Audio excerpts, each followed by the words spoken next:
नमस्कार दोस्तों, मैं Ranjana Awasthi motivational audio book and Hindi tricky specialist में आपका स्वागत है। आज मैं आपके लिए सर्वमान्य और सर्वप्रचलित काल विभाजन मतलब नोट्स हैं एक बने हुए बहुत ही अच्छे हैं। तो उससे पहले मैं कहना चाहूंगी कि आज जैसा कि आप सभी लोग जानते हैं कि आज 15 अगस्त है, ठीक है ना। तो 15 अगस्त तो उसमें जो है हमारा देश को आज आजाद हुए 76वां वर्ष पूरा होके 77वां लग चुका है। इसके लिए आप लोगों को ढेरों सारी शुभकामनाएं, है ना। चलिए स्टार्ट करते हैं। सबसे पहले हम लोग देखते हैं काल। काल में क्या है, देखिए ये काल है। सबसे पहले इसका स्ट्रक्चर आप लोग बना लीजिए, अच्छे से बना लीजिए, ठीक है। आदिकाल आदिकाल जो है ये सर्वमान्य है, ठीक है। आदिकाल 700 से 1400, 700 से 1400, इसको नोट करते जाइए, ठीक है। इस स्ट्रक्चर को नोट कर लीजिए। पीडीएफ चाहिए तो प्लीज मुझे बता दीजिएगा तो मैं दे दूंगी, ठीक है। तो आदिकाल को वीर गाथा काल कहा गया है। आदिकाल को वीर गाथा काल कहा गया है। इसका टाइम क्या है, 7 से 14, 7 से 14 ईस्वी, ठीक है। नेक्स्ट है मध्यकाल, बीच में आया मध्यकाल, ठीक है। और मध्यकाल के दो पार्ट हो गए, पूर्व मध्यकाल और उत्तर मध्यकाल। तो इसमें पूर्व मध्यकाल में भक्ति काल आ गया और उत्तर मध्यकाल में रीति काल आ गया। तो 7 से 14, 14 से 17, 17 से 1850, ठीक है। इस तरीके से ये हो गया, इसको नोट कर लीजिए। फिर आपका है आया आपका आधुनिक काल। आधुनिक काल में क्या हुआ, 1850 से अब तक का चल रहा है। तो 1850 में आपके जो है 1 2 3 4 5 5 पार्ट इसके किए गए, ठीक है। मध्यकाल के 2 किए गए, आदिकाल अपने आप में बना रहा, ठीक है। तो इसमें भारतेंदु युग, द्विवेदी युग और छायावादी, प्रगतिवादी, प्रयोगवादी युग, नई कविता और नवलेखन युग आ गया, ठीक है। इसमें 1850 से आपका 1900, 1900 से 1918 और 1918 से 1938 और 1938 से 1953 और 53 से अब तक का चल रहा है, ठीक है। तो इसको नोट कर लीजिए। सबसे पहले कैसे याद करेंगे, आदिकाल, आदिकाल को वीर गाथा काल बोलते हैं, जिसको 700 से 1400 ईस्वी ईस्वी माना गया है। फिर आया मध्यकाल। मध्यकाल के 2 पार्ट हो गए, पूर्व मध्यकाल, उत्तर मध्यकाल। पूर्व मध्यकाल में 1400 से 1700, तो जिसमें भक्ति काल आ गया। भक्ति काल में आपका जो है आपके कृष्ण वगैरह थे, ठीक है। और उत्तर मध्यकाल रीति में जो है आपके 1700 से 1850 हो गया। फिर इसके 5 हो गए। ये याद हो गया, बिल्कुल याद हो गया। चलिए नेक्स्ट देखते हैं इसका स्ट्रक्चर। ये आई थिंक सबने बना लिया होगा। इस स्ट्रक्चर से आप लोग बहुत आसानी से समझ जाएंगे, ठीक है। अब नेक्स्ट देखते हैं आचार्य रामचंद्र शुक्ल के अनुसार काल विभाजन। तो रामचंद्र शुक्ल के अनुसार जो काल विभाजन था वो तो सर्वमान था और ये आचार्य रामचंद्र शुक्ल के अनुसार था। तो इसमें देखिए सबसे पहले वीर गाथा काल, जिसको आदि काल बोला। हमने क्या बताया था, आदि पूर्व उत्तर आधुनिक, आदि पूर्व उत्तर आधुनिक बोला था ना, आदि पूर्व उत्तर आधुनिक, ठीक है। तो इसमें देखिए वीर गाथा काल को आदि काल बोला गया है, जिसको 1050 से 1375। फिर भक्ति काल आया जिसमें इसका 1375 से 1700 पूर्व मध्यकाल। फिर रीति काल आया, रीति काल को 1700 से 19 उत्तर मध्यकाल। फिर गद्य काल आया 1900 आपका 84 तक आधुनिक काल, ठीक है, हो गया। नेक्स्ट देखेंगे वीर काल, आदिकाल, वीर गाथा काल, आदिकाल, भक्ति काल, पूर्व मध्यकाल, रीति काल, उत्तर मध्यकाल, गद्य काल, आधुनिक काल, ठीक है, हो गया। चलिए आदिकाल का नामकरण, इसका देखिए, इसको मैंने वैसे भी बता चुकी हूँ, ठीक है, ट्रिक के माध्यम से, लेकिन अगेन मैं बताना चाहती हूँ कि आदिकाल, आदिकाल का क्या है, हजारों वर्ष, वो आदि काल से सभी लोग चाहते हैं मेरे पास हजारों रुपए हों, ठीक है, याद हो गया, ठीक है। वीरों की गाथा, वीरों की गाथा किसने गाई, किसकी गाई जाती है, रामचंद्र जी की। चारण काल, चारण कौन, चरण कौन छूता है, सन, ठीक है, इसको मैं 3 4 बार बता चुकी हूँ। प्रारंभिक काल, प्रारंभ में जब कोई प्रारंभ में मिश्रबंध जो होते हैं प्रारंभ में तैयार हुआ कर तब ये लोग दावत में जाते हैं, ठीक है। बीजप्पन काल, बीज लाने के लिए कहा गया था, वो पूरा पहाड़ ले आए महावीर, ठीक है। सिद्ध सामंत काल, ये मैच कर रहा है संस्कृत नयन से। फिर आया वीर काल, ये आपका विश्वनाथ प्रसाद मिश्र। संधि और चारण राम कुमार वर्मा, ठीक है। नेक्स्ट देखेंगे नोट क्या है, इसको देख लीजिए, नोट कर लीजिए। 84 सिद्धों में मुख्य सिद्ध कवि कौन थे? 84 सिद्धों में मुख्य सिद्ध कवि कौन थे? सबसे पहले तो सरहपा, सबरपा, लुइपा, डोम्बिपा, तंतिया, ये इतने 84 सिद्धों में मुख्य कवि थे। ठीक है। लुइपा का स्थान सबसे ऊंचा माना गया था। ठीक है। गोरखनाथ को हिंदी का प्रथम गद्य लेखक माना किसने माना? गोरखनाथ को मिश्र बंधुओं ने माना। इसको कैसे याद करेंगे? देखिए, मिश्र लोग जो हैं ये गोरखनाथ की पूजा करते हैं, औघड़ औघड़ टाइप के नहीं जो होते हैं, तो उन लोगों को बहुत मानते हैं। मिश्र लोग औघड़ लोगों को मानते हैं। नाथ सिद्ध के आरंभकर्ता, नाथ सिद्ध के आरंभकर्ता कौन है? गोरखनाथ है, ये तो सबको पता होगा। ठीक है। सिद्धों का संबंध किससे है? तो वज्रयान से है, सबसे इंपॉर्टेंट। प्रथम सिद्ध व सहजयान के प्रवर्तक कौन है? प्रथम सिद्ध व सहजयान के प्रवर्तक कौन है? सरहपा हैं। ठीक है। सिद्ध मत थे निरीश्वरवादी, सिद्ध मत क्या थे? निरीश्वरवादी थे। ठीक है। नाथ थे ईश्वरवादी। कैसे याद रखेंगे? देखिए, सिद्ध जो थे वो निरीश्वरवादियों को मानते थे, सिद्ध थे। जैसे कि जो साधना करता है तो उसको अपनी साधना पे पूरा विश्वास होता है, कि कहता है कि मैं खुद अपने आप में इतना मजबूत हूँ, है ना, कि मैं जो हूँ निरीश्वरवाद में ही भगवान को ढूंढ लूंगा। सिद्ध लोग, सिद्ध साधना करने से। नाथ जो थे ईश्वरवादी हो गए। ठीक है। नेक्स्ट देखते हैं, भारतीय गद्य। भारतीय गद्य का क्या है? हाँ, इसी युग से हिंदी गद्य का विकास माना जाता है। इसमें क्वेश्चन आ सकता है कि हिंदी गद्य का विकास किस युग से माना जाता है? गद्य का विकास, तो आप बताएंगे भारतेंद्र युगीन गद्य से। इस युग में निबंध, नाटक, उपन्यास की रचना की गई। ठीक है। नेक्स्ट देखेंगे, कुछ महत्वपूर्ण तथ्य क्या है?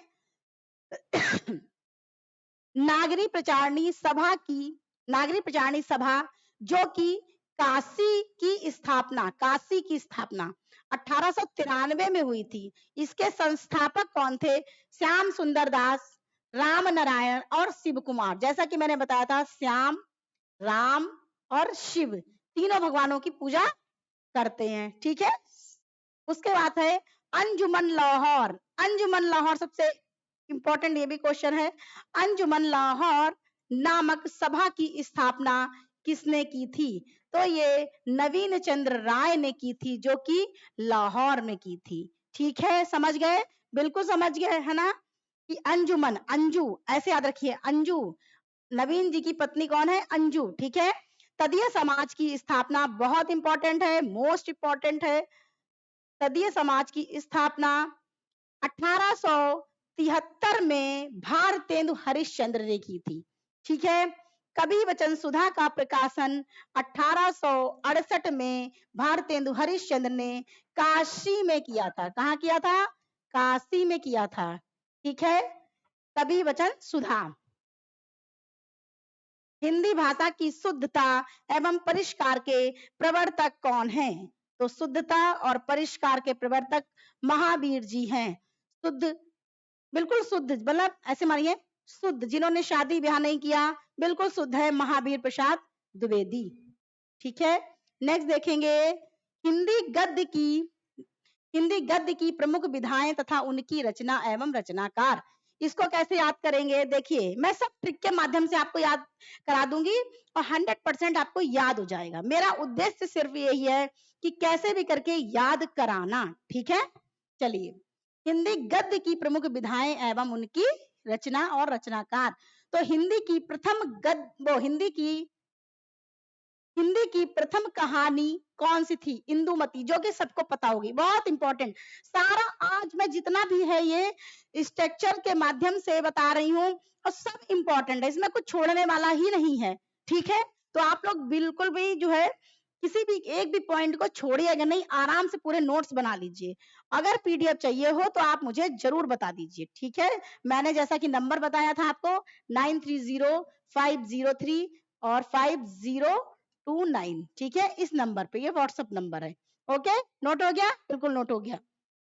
चलिए, हिंदी की प्रथम कहानी इंदुमती है, जो कि किशोरी लाल गोस्वामी ने की थी। ठीक है। हिंदी का प्रथम उपन्यास परीक्षा गुरु लाला श्रीनिवास दास। हिंदी का प्रथम यात्रा वृत्तांत सरयू पार की यात्रा भारतेंदु हरिश्चंद्र। अच्छा, दूसरा ये है कि जैसे कि यात्रा वृत्तांत के राहुल संस्कृत्यायन सबसे ज्यादा फेमस है। ठीक है, तो उनका तो जरूर दिया जाएगा ऑप्शन में, लेकिन कभी भी उनका ना लगाइएगा।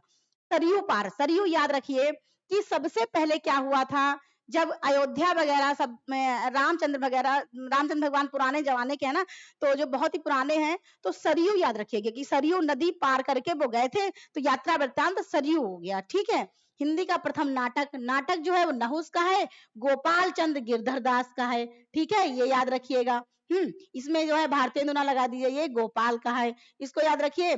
जो नाटक करता है कौन करता है, गोपाल करता है और नहुस। ठीक है, नेक्स्ट देखें।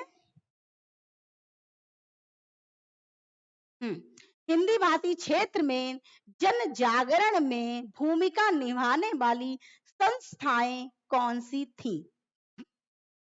सबसे पहले ब्रह्म समाज आया, इसको कैसे लर्न करेंगे, देखिए ब्रह्म, ब्रह्म समाज याद होगा, वैसे राजा राम मोहन राय का तो फेमस है, लेकिन फिर भी मैं, राजा ब्रह्म समाज यानी ब्रह्म राजा राम मोहन राय। देखिए राजा, अब जो राजा है उसके पास सारी चीजें हैं, और 29 साल पे वो 1829 29 साल पे राजा बन गया।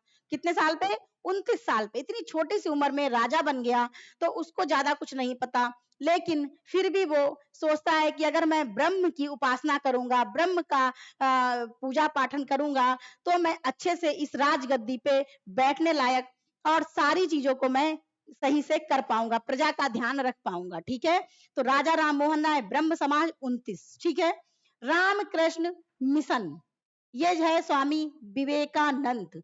ठीक है, तो इसमें कैसे याद रखेंगे, ये देखिए राम और कृष्ण हैं, ये 6 और 7, 6 और 7 स्वामी विवेकानंद। देखिए राम कृष्ण हैं, तो वो क्या करते हैं राम जी और कृष्ण जी। ठीक है, विवेकानंद बहुत ही किसी भी काम को करने के लिए बहुत ही विवेक का यूज करते हैं, ऐसे नहीं कर देते। भगवान कोई ऐसे ही नहीं बन जाता, हम और आप नहीं बन जाते, क्योंकि इतना ज्यादा किसी के अंदर ना तो आजकल पेशेंस रह गया है, और ना ही सजनता, ना कुछ नहीं रह गया। आजकल सब रिश्ते नाते सब ऐसे ही हो गए।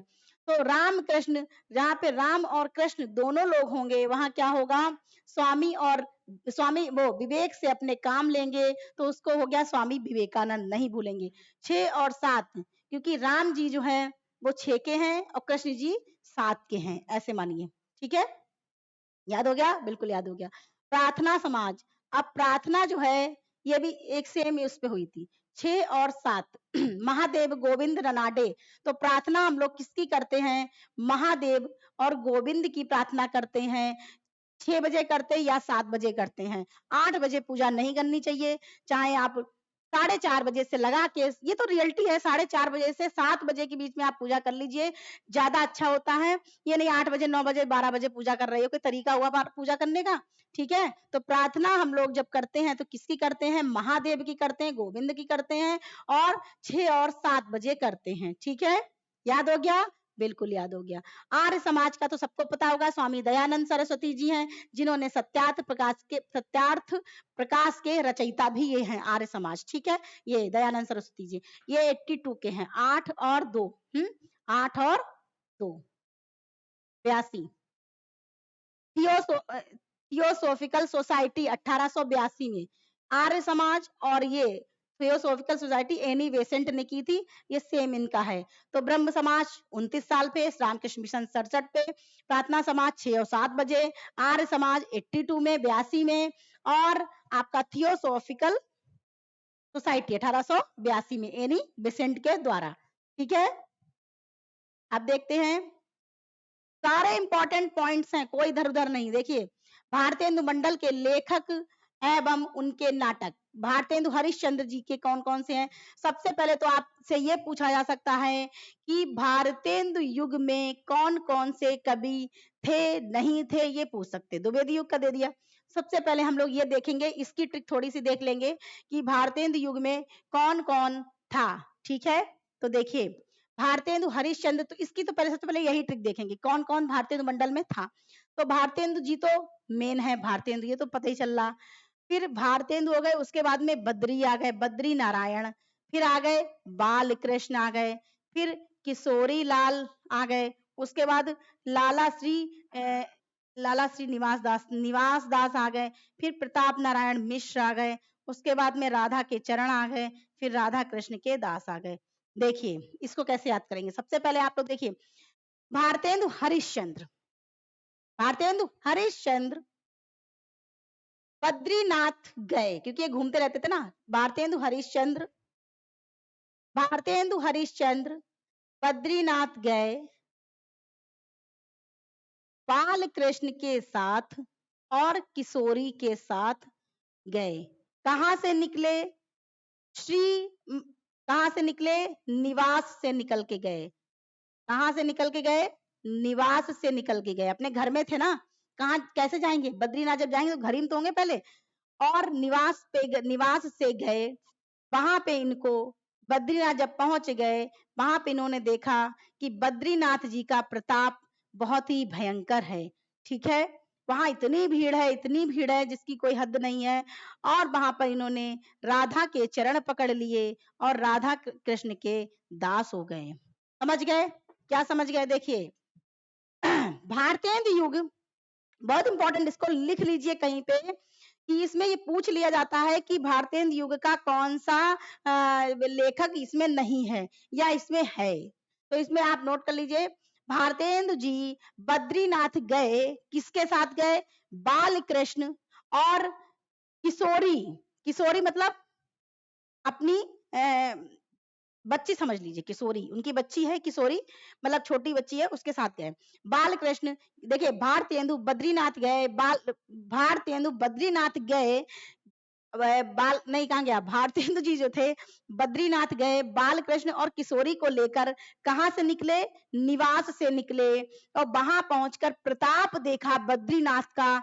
इतना अच्छा प्रताप था कि मतलब रियल में बहुत ही स्वर्ग बताया जाता है। मैं तो नहीं गई बद्रीनाथ का, वहां इतना अच्छा प्रताप था कि वहां पे इन्होंने राधा के चरण पकड़ लिए और राधा कृष्ण के दास हो गए। वहां से ये नहीं आए। कौन कौन? भारतेंदु जी और प्रताप नारायण, वो क्या बोलते, भारतेंदु जी, बाल कृष्ण और किशोरी, ये तीनों लोग वहां से नहीं आए। ठीक है, याद हो गया?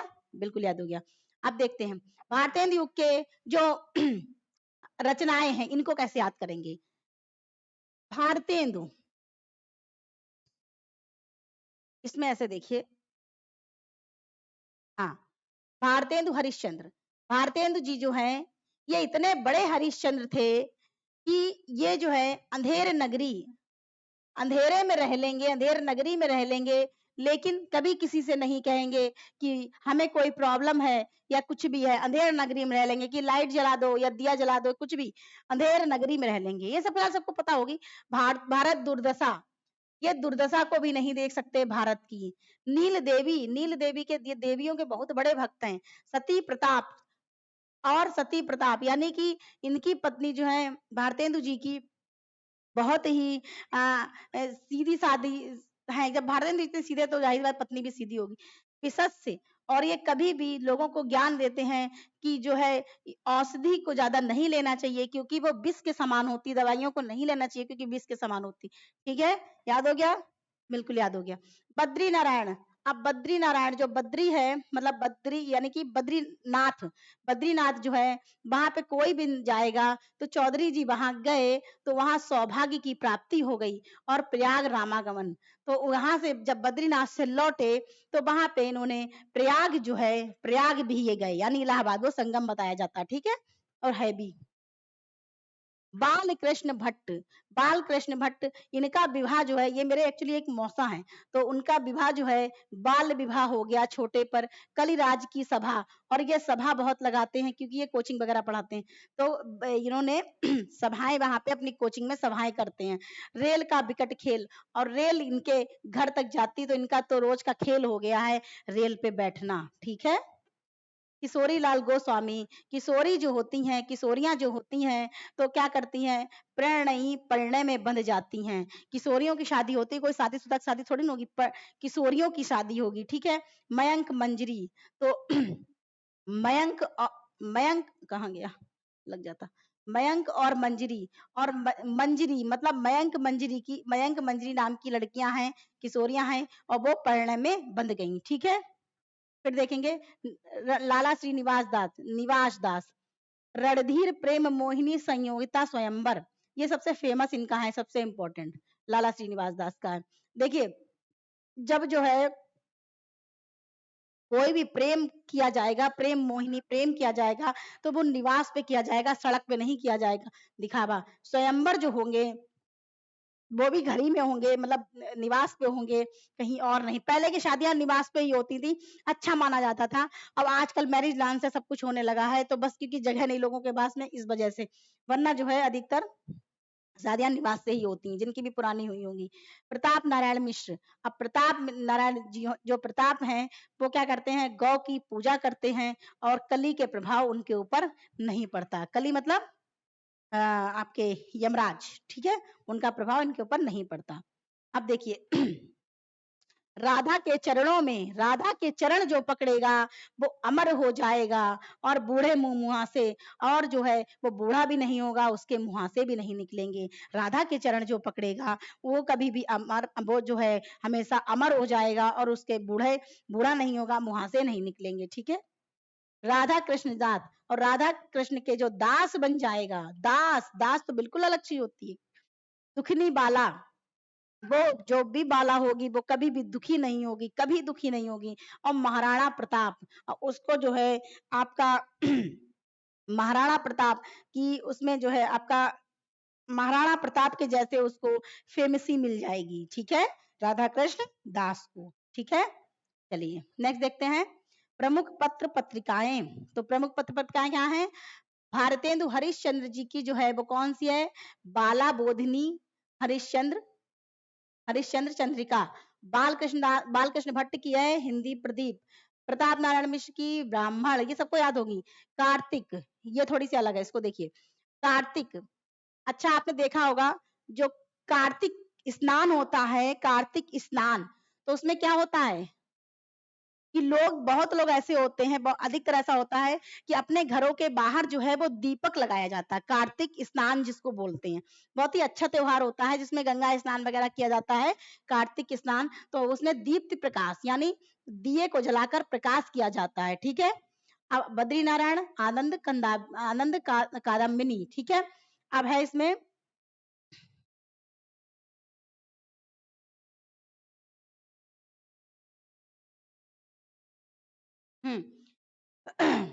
भारतेंदु युग की अन्य रचनाएं कौन सी हैं, भारतेंदु युग की अन्य रचनाएं जो हैं वो है भारतेंदु हरिश्चंद्र की हैं, कश्मीर कुसुम, इतिहास, बादशाह दर्पण, जयदेव का जीवन वृत्त जीवनी। देखिए इसको कैसे याद करेंगे, भारतेंदु जी जो है, भारतेंदु है वो क्या करता है, मान लीजिए एक सपोज एक लड़का है, भारतेंदु है, वो क्या करता है, कश्मीर कुसुम, अपनी वाइफ से कहता है चलो कश्मीर को देखने चलेंगे, कश्मीर को देखने चलेंगे, और हम लोगों के इतिहास में हो जाएगा कि हम लोग कश्मीर गए, ठीक है। रिश्तेदारों में लोग, कुछ लोग दिखावा करते हैं ना कि मेरे पास इतना पैसा है, ये है वो है ना, बहुत ज्यादा। बादशाह दर्पण, और कहेगा कि जब हम लोग चलेंगे कश्मीर को देखने के लिए तो इतिहास में नाम हो जाएगा, और हम लोग बादशाह अपने आप को समझेंगे, ठीक है। और जयदेव का जीवन व्रत, और हम लोगों का सब जयदेव जयदेव जयदेव क्या करेंगे, सब लोगों का जयदेव करेंगे, जीवन व्रत बन जाएगा कि सब लोगों के जीवन में एक चीज हो जाएगी कि भारतेंदु जो है ये कश्मीर गए थे, ये इतिहास में दर्ज हो जाएगा, मतलब रिश्तेदारों में, और हम बादशाह बन जाएंगे, और सब लोग जयदेव करेंगे, ठीक है। हो गया। राधा कृष्ण दास का है, राधा कृष्ण का दास जो होगा वो निसहाय हिंदू, मतलब निसहाय तो रहेगा ही नहीं, और हिंदू जो होंगे वही राधा कृष्ण के दास होंगे, ठीक है। ये उपन्यास है इनका, उपन्यास। पंडित बालकृष्ण, बालकृष्ण मौसा जी मान लीजिए है, मेरे भी मौसा आपके भी मौसा, मौसा जी जो है वो क्या करते हैं, नूतन ब्रह्मचारी, ठीक है, नूतन ब्रह्मचारी, वो ब्रह्मचारी मान लीजिए, सब कुछ उन्होंने पा लिया, सब कुछ पा लिया, और वो ब्रह्मचारी हो गए, उपन्यास है। 100 अजान एक सुजान, ठीक है। तो वो कहते हैं कि जहां पे 10 दोस्तों से एक दोस्त सबसे अच्छा होता है। रियलिटी यही है। आप 10 दोस्त इकट्ठे करने में आपको परेशानी होगी, 10 तरीके की बातें होंगी और उससे सबसे अच्छा है एक मित्र, अच्छा सुख दुख का साथी होना चाहिए। अगर आप रात के 1:30-2 बजे भी फोन कर दें तो बंदा हाजिर हो जाए, तो ऐसा एक दोस्त होना चाहिए। 10 दोस्तों से सबसे अच्छा है कि एक दोस्त होना चाहिए। एक मित्र बहुत जरूरी है। ठीक है, ये हो गया। तो अब भारतेंदु मंडल का आप याद हो गया कि भारतेंदु हरिश्चंद्र जी जो थे बद्रीनाथ गए, बाल कृष्ण मौसा जी के साथ अपनी बच्ची किशोरी को लेकर गए। कहाँ से निकले? निवास से निकले। और कैसे वहां पहुंच के उन्होंने प्रताप देखा बद्रीनाथ का। वहां पे वो राधा कृष्ण राधा राधा के चरण पकड़कर राधा कृष्ण के दास हो गए। ठीक है, याद हो गया? बिल्कुल याद हो गया। अब देखिए, हिंदी पद्य साहित्य का इतिहास एवं विकास। गद्य तो मैंने बता दिया, अब पद्य देखिए आप। हाँ, आदिकाल। देखिए आदिकाल जो था मैंने बताया था 700 से 1400। ये बिल्कुल आप नोट कर लीजिए, बहुत ही इंपॉर्टेंट है ये। ठीक है, इसका आ चुका मैंने 4-5 जो है टेस्ट पेपर का जो बुक्स नहीं होती हैं वो मैंने देखे हैं, तो एक्सरसाइज वाली, तो उसमें ये क्वेश्चन जरूर दिया गया है ना। तो उसमें ये नोट कर लीजिए आप, 700 से 1400 ईस्वी आदिकाल। ठीक है, अधिकांश विद्वानों ने अधिकांश विद्वानों ने सिद्ध सरहपा को हिंदी का प्रथम कवि माना है। ठीक है, हजारी प्रसाद, इसको थोड़ा सा आगे बढ़ा दे फिर देखते हैं। हजारी प्रसाद द्विवेदी ने अब्दुल रहमान को हिंदी का प्रथम कवि माना। देखिए, अधिकांश विद्वानों ने सिद्ध सरहपा को माना। ठीक है, सरहपा को अधिकांश, क्योंकि आपने देखा होगा कि सभी घरों में पापा होते हैं। पापा होते हैं ना सभी घरों में, जाहिर सी बात होंगे, पापा मम्मी तो होना ही है। ठीक है, और हजारी प्रसाद द्विवेदी और अब्दुल रहमान। अब देखिए, हजारी प्रसाद, हजारी रख लीजिए, और अब्दुल रहमान, रहमान, मान रख लीजिए इसको, मान। देखिए क्या होता है, हजारों वर्षों से चला आ रहा है, हर आदमी को अपना मान चाहिए है। चाहे वो छोटा हो, चाहे बड़ा हो, चाहे कितना भी बड़ा हो, उसको मान चाहिए और मान उसको देना भी चाहिए। ठीक है, हजारी प्रसाद द्विवेदी, अब्दुल रहमान। ठीक है, याद हो गया? बिल्कुल याद हो गया। 84 सिद्धों में, जो कि मैंने बताया था, 84 सिद्धों में सर्वोच्च स्थान किसका है? लुइपा का है। बहुत मोस्ट इंपॉर्टेंट ये नोट्स है, आप लोग बिल्कुल इसको रिवाइज कर लीजिए, लिख लीजिए, पॉइंट टू पॉइंट लिख दीजिए। आपको ज्यादा मेहनत करने की जरूरत नहीं है। और मैं जो गोविंद पांडे, सरस्वती पांडे की बुक पढ़ा रही हूँ उस पर बिल्कुल फोकस करिए, आराम से आपका जिसमें भी आप ज्वाइनिंग चाहते हैं आराम से हो जाएगा। ठीक है, बस जो आपका व्याकरण का पोर्शन है वो मैं कोशिश कर रही हूँ कि कितना क्या किया जाए, तो उसको भी मैं जरूर बताऊंगी, एक एक करके धीरे धीरे करती रहूंगी तो हो जाएगा। नाथ संप्रदाय, नाथ संप्रदाय के प्रवर्तक कौन है? प्रसिद्ध कवि गोरखनाथ हैं। खड़ी बोली के प्रथम कवि अमीर खुसरो हैं। ठीक है, ये तो सबको पता होगा, खड़ी बोली के प्रथम कवि कौन है? अमीर खुसरो। श्रृंगार रस का सिद्ध बाक कवि कौन है? विद्यापति, जो कि मैथिल कोकिल कहे जाते हैं। मैथिल श्रृंगार रस का सिद्ध बाक कवि अगर पूछ दे तो आपको ज्यादा कुछ याद करने की जरूरत नहीं है। जिस घर में भी पति होगा तो वो गाना तो गाता ही होगा, है ना। ठीक है, और अपने पति के अलावा जो है किसी के पति की भी ना कभी तारीफ करिए और ना किसी का जो है, अपने ही पति को आप मानिए और उसको ही मानिए कि आप बहुत अच्छा गा रहे हैं। तो श्रृंगार रस का सिद्ध बाक कवि पति होता है मैथिल कोकिल। ठीक है, इनको मैथिल कोकिल बोलते, कोकिल। हम्म, ठीक है, नेक्स्ट देखते हैं। आदिकाल हो गया, फिर भक्ति काल एक्चुअली नीचे है, फिर रीतिकाल है। तो पहले मैं भक्ति काल ही बता दूं फिर रीतिकाल बताऊं।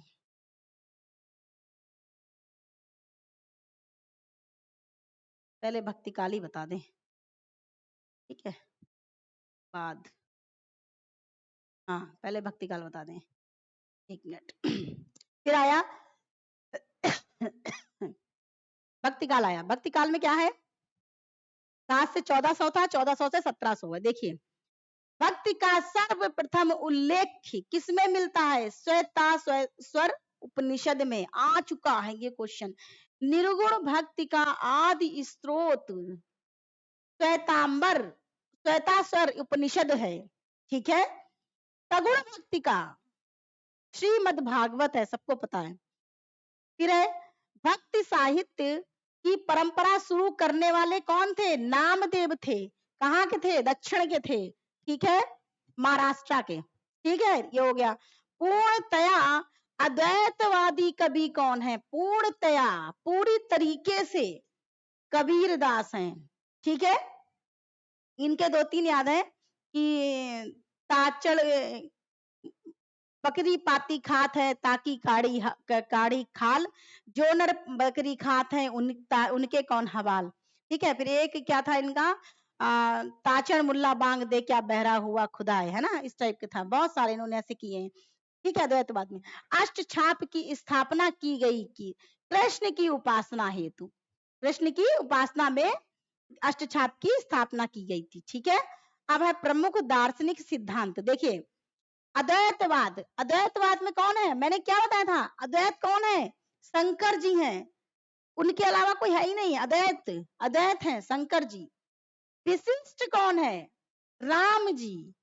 द्वैत कौन है? द्वैत मध्वाचार्य, और द्वैताद्वैत निम्बार्काचार्य, शुद्धाद्वैत बल्लवाचार्य, ठीक, विष्णु स्वामी, ठीक है। देखिए इसमें जो कंफ्यूजन होता है वो मैं बता रही हूँ। अद्वैतवाद शंकर जी हो गए, विशिष्ट राम जी हो गए, द्वैताद्वैत निम्बार्काचार्य, याद रखिए। द्वैताद्वैत किसको कैसे याद करेंगे? देखिए नींबू होता है ना, नींबू, ये थोड़ा कंफ्यूजन वाला इसलिए मैं बता रही हूँ, थोड़ा ट्रिक के। नींबू होता है, नींबू का जब अचार डालते हैं तो हम लोग क्या करते हैं? तो छेद ऐसे ऐसे करते हैं, द्वैताद्वैत करते हैं, द्वैताद्वैत, ठीक, याद हो गया। अब देखिए अद्वैतवाद, द्वैत मीन्स क्या होता है? मध्य। द्वैत कहाँ, भगवान कहाँ होते हैं? मध्य में, हृदय में होते हैं। तो द्वैत मतलब मध्याचार। शुद्धाद्वैतवाद, देखिए शुद्ध खाना कौन खाता है? जिसके बल होगा, जो जिसके बल होगा, जो शुद्ध खाना खाएगा उसके बल होगा, ठीक है। तो उसके बल होगा ना, तो जो है जैसे आजकल मोमोज ये सब चला है, तो वो मोमोज वगैरह नहीं खाते, शुद्ध खाना खाते, दाल चावल सब्जी रोटी हरा साग, ठीक है। अब बात देख लीजिए, हाँ, रस संप्रदाय के जो बाद हैं, रस संप्रदाय के जो प्रवर्तक हैं वो कौन है? भरत मुनि है, सबको पता होगा, ठीक है। ये तो सबको याद होगा। अब मैं, रस संप्रदाय के भरत मुनि है, सबको पता है। इन भरत मुनि ने कितनी संख्या बताई थी? 8 बताई थी, ठीक है ना। तो इसमें जो है आपके अलंकार, अब देखिए कार, इसको याद कर लीजिए। कार जो है, कार किसके पास में है? भामा और मम्मट। देखिए मम्मट से मम्मा, एक मिनट, मम्मट से, जैसे नहीं आजकल के बच्चे लोग मम्मा बोलते हैं, मेरा बेटा भी मम्मा बोलता, मम्मा के पास में है। और भामा, भामा मतलब एक आभा, आभा रख लीजिए, आभा नाम की लड़की है, उसके पास कार है, और मम्मा के पास कार है, क्योंकि आजकल हर घर में कार है, ठीक है। रीति संप्रदाय, अब रीति में कौन बंधा रहता है? रीति संप्रदाय है, याद रखिएगा, रीति संप्रदाय, संप्रदाय में कौन बंधा रहता है? दंडी और बामन। कैसे याद रखेंगे? देखिए रीति की, अगर किसी भी इंसान को आप रीतियों में बांधने की कोशिश करेंगे तो 100% लड़ाई होगी। जिसको भी रीत समझाने की कोशिश करेंगे कि तुम ऐसे नहीं करो, ऐसे नहीं करो, तो वो 100% उसकी लड़ाई होगी। तो रीति संप्रदाय बामन और दंडी का है। देखिए बामन मीन्स क्या होता है? बामन मीन्स क्या होता है? ब्राह्मण। ब्राह्मण जो होगा, जब वो कथा कहने आएगा, अगर उसको आप रीतियों के बारे में बताएंगे कि ये लोटा इस जगह नहीं उस जगह रख दीजिए, कथा तो वो कहने आए, आप थोड़े ना कहने आए। अगर उसको रीति बताने की कोशिश करेंगे तो वो ये क्या सोचेगा? वो ये सोचेगा अब इनको हम दंड देंगे, किसी भी प्रकार का हम दंड देंगे, क्योंकि मैं तो ब्राह्मण हूं ना, बामन हूं। बामन का आशीर्वाद, बामन का जो है श्राप थोड़ा सा जल्दी लग जाता है, लोग कहते हैं, पता नहीं, ठीक है। लेकिन ऐसा कुछ नहीं है, सबका अपना अपना भाग्य होता है, अपने प्रारब्ध होते हैं, अपने स्तर से जीता है ना। किसी के कसाई को से पड़वा नहीं मरता, कहावत कही गई है ना। कभी भी आप लोगों को कोई कुछ भी कहे तो बिल्कुल मत सोचिए, बस ये सोचिए एक कहावत को कि मैम ने कहा था कसाई को से पड़वा नहीं मरता है, रियलिटी है, बिल्कुल रियलिटी है ना। जो कुछ भी होता अपने कारण होता है। किसी घर में अगर लड़ाई हो रही है तो उस घर में भी उसी तुम्हारे कारण हो रही ना, किसी किसी के कारण थोड़ी ना हो रही, कोई कारण नहीं बन सकता उसमें। ठीक है। रीति बाद, अब बाद, रीति बाद का क्या है देखिए, ये तो रीति संप्रदाय हो गया। अब रीति बाद पूरा याद रखिए। केशव दास, केशव दास। अब जो है रीति के, रीति बाद मतलब जो बंध जाएगा रीति में, वो कौन होगा? केशव होंगे। कौन होगा? केशव होंगे। रीति के बाद मतलब रीति के बाद भी वो बंध जाएगा, वो कौन होगा? केशव होगा। ठीक है। प्रयोगवाद सबको पता है, अज्ञे जी हैं। छायावाद के सबको पता है, जयशंकर प्रसाद जी हैं। ठीक है। अब देखते हैं नेक्स्ट, रीतिकाल। रीतिकाल का समय क्या है देखिए, काव्य। हाँ चिंतामणि, देखिए चिंतामणि, चिंता। अब देखिए चिंतामणि जी जो हैं, इनके पास श्रृंगार और मंजरी, इनके पास श्रृंगार मंजरी, मंजरी नाम की सुंदर सी श्रृंगार मतलब श्रृंगार किए हुए पत्नी इनकी है, फिर भी इनको चिंता रहती है। क्यों रहती है? पता नहीं। काव्य प्रकाश, इनके घर में प्रकाश ही प्रकाश है, किसी प्रकार की कोई प्रॉब्लम नहीं, फिर भी इनको चिंता है। छंद विचार, इनके जो है विचार भी अच्छे हैं, उसके बावजूद भी इनको चिंता रहती है। छंद वंद गाते रहते हैं, विचार भी अच्छे, लेकिन फिर भी चिंता, पता नहीं क्यों। रस विलास, इनको विलास मतलब रस विलास, इंजॉयमेंट भी करते हैं, इन इंजॉय भी करते हैं, लेकिन इनको चिंता है। कभी कुल कल्पतरु, अच्छे कुल में पैदा हुए हैं, फिर भी इनको चिंता। अब इनसे पूछे इनको चिंता क्यों है? ठीक है, हो गया। श्रृंगार मंजरी, मंजरी राम की पत्नी है, श्रृंगार करके रहती है, सुंदर बन के रहती है, फिर भी इनको चिंता। काव्य प्रकाश, प्रकाश इनके घर में रहता है, गाने वाने बजते रहते हैं, लेकिन फिर भी इनको चिंता, क्योंकि पत्नी बहुत अच्छी है।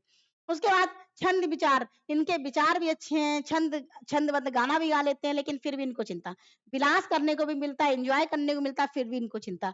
कुल में इनका जन्म हुआ, फिर भी इनको चिंता। अब देखिए नेक्स्ट, मतीराम। मतीराम का क्या है? मतीराम की जो है रसराज, बस भैया ट्रिक है और कुछ नहीं भाई बहनों। ठीक है, माफ करिएगा, बस ट्रिक के माध्यम से बता रही हूँ कि कैसे भी याद हो जाए। ठीक है, क्योंकि इतनी सारी रचनाएं हैं, इनको याद करना पॉसिबल नहीं है। ठीक है। मतीराम रसराज।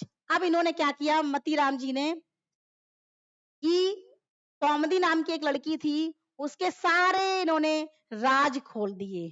ठीक है, कौमदी नाम की एक लड़की थी, इनकी मति भ्रष्ट हो गई, इन्होंने क्या किया उसके सारे राज और रस खोल दिए। ठीक है। भूषण का क्या है? शिवा बाहिनी, छत्रसाल दशक, ये सबको पता होगी। बिहारी की बिहारी सतसई, सबको पता होगी। अब बिरह बारिश, जो नहीं आपको याद हो मैं बता रही। बोधा की क्या है? बिरह बारिश और इश्क नामा, बोधा का बिरह बारिश और इश्क नामा, ये याद कर लिए, बिरह बारिश और इश्क नामा, ये तो इजी है, सबको याद हो जाएगी। ठीक है, बासे बोधा, बासे बारिश, इस बिरह बारिश और इश्क करते हैं। ठीक है। प्रमुख कवि व शिष्य, अब इनके देखिए, शंकराचार्य शिष्य ये हैं, ऐसे करते हैं। हाँ, शिष्य ये है, गुरु ये है। ठीक है। अब देखिए शंकराचार्य, शंकर जी के गुरु कौन है? योगी, गोविंद योगी। कैसे याद रखेंगे? शंकर जी कह रहे हैं कि गोविंद तुम मेरे गुरु हो, ये कह रहा है तुम मेरे गुरु हो, तो शंकर जी ने कहा नहीं, गोविंद तुम ही योगी हो, तुम ही मेरे गुरु हो, क्योंकि तुम योग करते हो, मैं योग नहीं करता हूँ, मैं पर्वत पे रहता हूँ, पहाड़ पे रहता हूँ, पत्नी के साथ रहता हूँ, फैमिली के साथ में रहता हूँ, तो मैं योगी नहीं हूँ, गोविंद तुम योगी हो। ठीक है। रामानंद के कौन है? राघवानंद है। रामानंद के राघवानंद है। कैसे याद रखेंगे? रामा और राघव। ठीक है, राघव, ये तो इजी है, फिलहाल सबको पता है। ठीक है। अब कबीर, रैदास और पद्मावती, इनके रामानंद हैं। कबीर, रैदास, पद्मावती के रामानंद हैं, ये आ सकता है, रामानंद है। ठीक है। देखिए रामानंद के गुरु कौन, वो रामानंद के जो शिष्य हैं वो कौन कौन से थे, ऐसे याद रख लीजिए, थोड़ा सा उल्टा कर लीजिए। कबीर दास थे, रैदास थे और पद्मावती थी, ये इनके शिष्य थे। ठीक है, रामानंद के कबीर, रैदास और पद्मावती। ठीक है, याद हो गया, बिल्कुल याद हो गया। वल्लभाचार्य के कौन है गुरु? विष्णु स्वामी, विष्णु स्वामी। अब इनके बल जो क्या बोलते हैं, बल्लभाचार्य जी जो हैं, ठीक है, इनके बल है, तो इन्होंने बल कहां से प्राप्त किया? विष्णु जी से प्राप्त किया। बल कहां से प्राप्त किया? विष्णु जी से। अब देखिए मीराबाई, वो सूरदास, सूरदास के कौन है? बल्लभाचार्य, सबको पता होगा। मीराबाई के रैदास हैं, और रैदास के कौन है? रामानंद हैं। अब तुलसीदास के कौन है? नरहरिदास हैं। कैसे याद रखेंगे? तुलसी जो है ये नर है, ठीक है, नर है ना, स्त्री थोड़ी ना, नर है, तो नरहरिदास। जायसी के कौन है? शेख मोहिदी, शेख मोहिदी सबको पता होगा, जायसी के शेख मोहिदी हैं। अब मैथिली शरण गुप्त और प्रेमचंद्र और निराला के महावीर प्रसाद जी हैं, यानी हनुमान जी। मैथिली देखिए गुप्ता लोग, और प्रेमचंद्र और निराला गुप्त लोगों के महावीर हैं, प्रेमचंद्र के महावीर हैं, निराला के महावीर हैं। ठीक है, याद हो गया, बिल्कुल याद हो गया।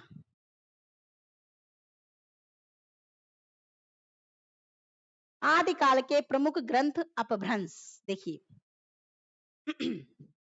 आदिकाल के प्रमुख ग्रंथ अपभ्रंश में, अपभ्रंश रचना में, ठीक है, अपभ्रंश भाषा में, ठीक है, इसमें देखिए पौमचर्यु, रिठ्ठमचर्यु, ठीक है, ये किसकी है? स्वयंभू की, 783 के लगभग, ईस्वी के लगभग। ठीक है, कैसे याद रखेंगे? स्वयंभू, स्वयंभू की पौमचर्यु राम कथा पे है, ठीक है। रिठ्ठमचर्यु, अब हम लोग स्वयं, स्वयं क्या लगाते हैं? रीठा लगाते हैं, रीठा से बाल धुलते ना, पहले धुले जाते थे, अब नहीं, रीठा से। ठीक है, रिठ्ठमचर्यु स्वयं। ठीक है, संदेश रासक खंड काव्य है, विरह कथा है, अब्दुल रहमान की है, 12वीं और 13वीं सदी है। पहाड़ दौड़ा राम सिंह की है, पहाड़ पे कौन चढ़ जाएगा? सिंह चढ़ जाएगा, 11वीं सदी का है।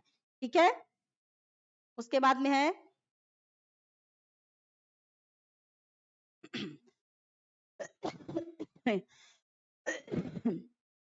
जैन साहित्य, जैन साहित्य के कौन कौन से हैं? देखिए देवसेन की 933 था इनका सन। श्रावकाचार्य, कल मैंने कल ही की वीडियो में था, गोविंद पांडे, सरस्वती पांडे में, ये सब मैंने बताया था। देवसेन की कौन सी है? 933, वो 933 सन है। देवसेन का रचनाएं कौन सी हैं? देखिए श्रावकाचार, लघुनयन चक्र, दर्शन शास्त्र। एक इनका और है नय चक्र, ये इनका इंपॉर्टेंट है, नय चक्र इनका इंपॉर्टेंट है। ठीक है, तो श्रावकाचार, लघुनयन चक्र और दर्शन सार, ठीक है, दर्शन करते हैं। ठीक है, कौन करते हैं? देवताओं के दर्शन करते हैं। ठीक है, परतेश बाहुबली, इसका मैंने बताया था पिछली वीडियो, अगर आपने देखी होगी तो उसमें ये सब मैंने बताया है, उसको भी आप देख लीजिएगा तो आराम रहेगा। ठीक है, रिवाइज हो जाएगा डबल। ठीक है, अब देखिए भरतेश बाहुबली, जो काली, सालियां जो होती कैसी होती हैं? बाहुबली होती हैं, लड़ने वड़ने लगती हैं। ठीक है, सालियां होती हैं जो बाहुबली होती हैं। ठीक है, याद हो गया, बिल्कुल याद हो गया। अब आप देखिए काली और बाहुबली। अब चंदन वाला, इसको कैसे याद करेंगे आपने? अच्छा ये देखा होगा, आसाराम बापू का नाम सुना है ना, बहुत सबने सुना होगा। ठीक है, तो आसाराम बापू से इसको कनेक्ट कर लीजिए, आसाराम से। ठीक है, तो आसाराम चंदन वाला, ये चंदन का तिलक लगाते थे ना, मैंने बहुत पिक्चर, मतलब पिक्चर क्या है, इनकी फोटो वोटो देखी, बहुत जगह पर लगी रहती थी, चंदन लगाते हैं। ठीक है, और एक इनकी एक ये भी है, जीव दया, इसको ये कनेक्ट करिए जीव दया वाले को, कि एक तोता था, तो इनकी फोटो मैंने देखी थी आसाराम बापू जी की, कि तोते को ये कंधे, मतलब कंधे पे बैठाले हुए उनकी फोटो थी, तो मैंने जीव दया उससे इसको रिलेट किया। अब जिन धर्म, धर्म को कल मैंने बताया था स्थूल धर्म, कैसा? स्थूल। अब विजय रेवंत गिरी, किसी भी रेवंत गिरी पर्वत पे चढ़ने के लिए उसकी विजय हो जाएगी। ठीक है, हो गया। नेक्स्ट देखते हैं अन्य ग्रंथ। अन्य ग्रंथ क्या है? देखिए ऊपर रह गया है, वो अभी देखेंगे हम लोग, इसको चलो देख ले ही। प्रमुख रासो यहीं पे देख ले रहे, फिर नीचे खिसक। प्रमुख रासो ग्रंथ देखिए खुमार नासो, खुमार किसके ऊपर चलती है? दल, दलियत हो गया, दलपति, दलपति, पति के ऊपर खुमार चढ़ गया।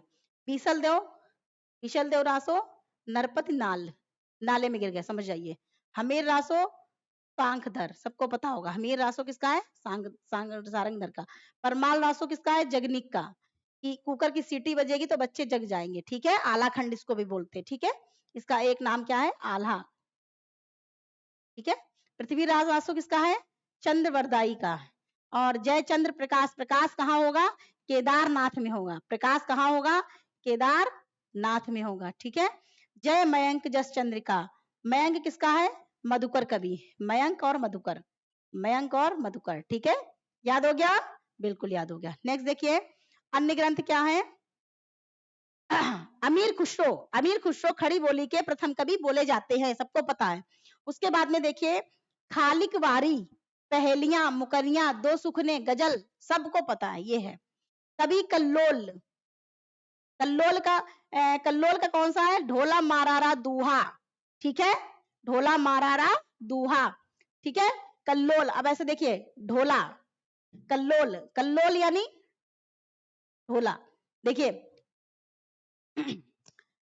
कल्लोल से आपको लग रहा ना थोड़ा सा अलग, कि बहुत ही ज्यादा शोर शराबा लग रहा ना, कल्लोल, कितना कल्लोल क्यों कर रहे हो? शोर, ढोला, जब ढोल बजेगा ढम ढम ढम ढम तो कितना कल्लोल होगा, सोचिए आप, ठीक है। फिर विद्यापति का क्या है? कीर्ति लता, कीर्ति पताका और गंगा काव्य बल, ये इनका संस्कृत का है, ठीक है। कीर्ति लता किसमें है? अवहट्ट में है। कीर्ति पताका ये भी अवहट्ट में है, नहीं कीर्ति लता जो है ये अवहट्ट में है और कीर्ति पताका अपभ्रंश में है, ठीक है। तो ये हो गया आपका। ज्योतिरीश्वर ठाकुर, अब देखिए वर्ण रत्नाकर, ठाकुर लोग जो होते हैं इनको वर्णों का बहुत ही ज्ञान होता है, ये एक गद्यात्मक शब्द कोश है, ठीक है। ठाकुर लोग जो होते हैं इनको वर्णों का बहुत ही ज्यादा जो है इनको ज्ञान होता है, ठाकुर है ऐसे थोड़े ठाकुर हो गए, इनको वर्णों का ज्ञान था, ठीक है। तो ये हो गए। अब थोड़ा सा ट्रिक देख लीजिए, आदिकाल वीर गाथा काल के रचनाकार, देखिए कैसे याद करेंगे? इसका क्या है ट्रिक? आज मधु भट्ट ने पति संग चंदा देखा, आज मधु भट्ट ने पति संग चंदा देखा, ठीक है। तो इसमें कैसे? अमीर खुसरो, जगनिक, मधुकर, भट्ट केदारनाथ, नल सिंह, और फिर आपके आ गए क्या बोलते चंद्रवरदाई, सारंगधर और विद्यापति, दलपति, नरपति, ये सब आपके आदिकाल वीर गाथा काल के रचनाकार हैं, आदिकाल के मतलब रचनाकार हैं, ठीक है। कैसे? आज मधु भट्ट ने पति संग चंदा देखा, और वैसे भी आपको याद ही हो जानी है, देखिए इसमें कोई ज्यादा मैंने बना दिया लेकिन इसमें ज्यादा कोई वैसा नहीं है। देखिए अमीर खुसरो आपको पता है ये आदिकाल के हैं, जगनिक आदिकाल के हैं, मधुकर कवि ये भी आदिकाल के, केदार ये भी, नल्ल सिंह ये भी, उसके बाद नरपति, दलपति, विद्यापति, ये पति जितने भी हैं ये सब जो है आदिकाल में आते हैं, ठीक है। फिर सारंगधर ये भी आपके आदिकाल के हैं, चंद्रवरदाई तो सबको पता है ये आदिकाल के हैं, ठीक है। वैसे आप लिख लीजिए, आज मधु भट्ट ने पति संग चंदा देखा, आज मधु भट्ट, ये देखा खाली ऐसे लगा रखा, आज मधु भट्ट ने पति संग चंदा देखा। वैसे मैंने आपको बता दिया, देखिए अमीर खुसरो, जगनी, मधुकर कवि, भट्ट केदारनाथ, नल सिंह, नरपति, दलपति, विद्यापति, सारंगधर, चंद्रवरदाई, ठीक है, हो गया। ओके नेक्स्ट देखते हैं। अब भक्ति काल है। भक्ति काल का क्या है? भक्ति काल में भी एक्चुअली बहुत ज्यादा है, तो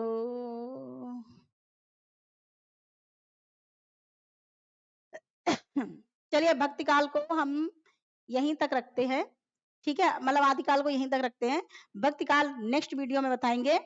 चलिए ठीक है, आप लोग जो है इसको 100% आप इसको लिख लीजिए, चार्ट बना लीजिएगा, बहुत ही अच्छा आज वैल्यूएबल चीज मैंने बताई है चार्ट के माध्यम से, ताकि आपको कोई भी डिस्टरबेंस ना हो, सारी यूजफुल चीजें हैं तो आपको याद हो जाए, ठीक है। क्योंकि ऐसा होता ना, तो इमेज जो होती है वो दिमाग में बहुत जल्दी फीड होती है ना, कि हाँ ऐसे नहीं, इस तरीके के यहाँ पे लिखा हुआ था। तो ठीक है, मिलते हैं नेक्स्ट वीडियो में, और पढ़ते रहिए, लगे रहिए, और जैसा कि मैं बोलती हूँ, all the best, thank you so much. और प्लीज हाँ लाइक शेयर कमेंट जरूर कर दिया करिए, प्लीज कर दिया करिए, है ना, मोटिवेशन मिलता है, मैं आपसे बहुत बार कह चुकी हूँ, ठीक है ना। तो थैंक यू सो मच।